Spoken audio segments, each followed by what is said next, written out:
recent article I read in badlefthook.com. It's apparent that Yuriorkis Gamboa wants another shot at Tank Davis after he fights Isaac Cruz on the Errol Spence versus Ugas undercard in April. He wants to go into another fight with Tank Davis to get his. He want to get some rec back. You got to give it to Gamboa, man.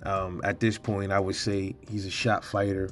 As far as I'm concerned, he's 30 wins in, 4 losses, 18 knockouts. Gamboa always had power. He had decent power, but he just wasn't, is technically sound and shit like that. He has some skills though. He still has. If you go back and watch some of his fights, you watch the Tank fight. He was catching Tank quite a bit. But it's just, I don't know what it is about Gamboa, man. It's just something about him. You gotta respect his grit, but he just ain't got it. It's just one of those. He's just one of those fighters, man.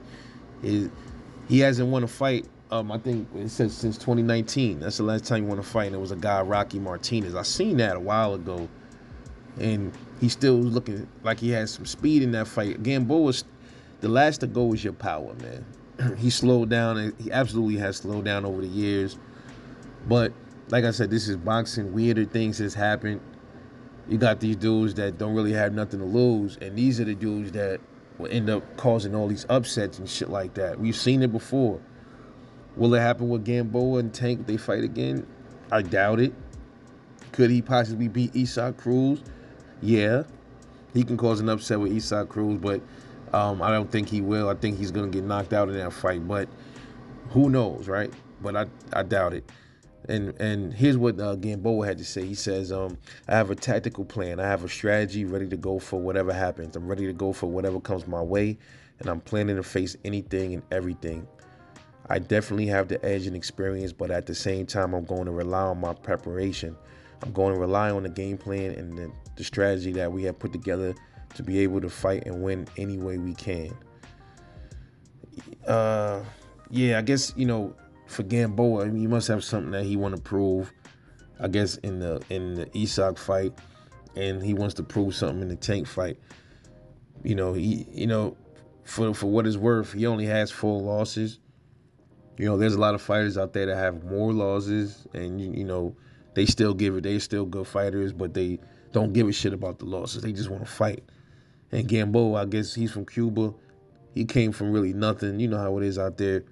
So he'll take these fights, man, for as long as he possibly can still take them. It don't matter. He getting his money. He going at his bag. And at this point, maybe he still has a little left somewhere in him where he want to redeem himself and he want to cause an upset to one of these dudes. That makes things much more interesting. So we never know, man. Maybe that's just all talk. Maybe he really feels like that. Remains to be seen. We'll see how Gamboa looks against Isaac Cruz coming up. But I just wanted to bring that up, man. What y'all think about Yuriorkis Gamboa wanting a rematch with Gervonta Tank Davis after he takes on Isaac Cruz? This is Rebel Life Boxing. Like and subscribe. Support the channel for more dope raw content from the Rebel, man. I'll get at y'all later, and I'm out.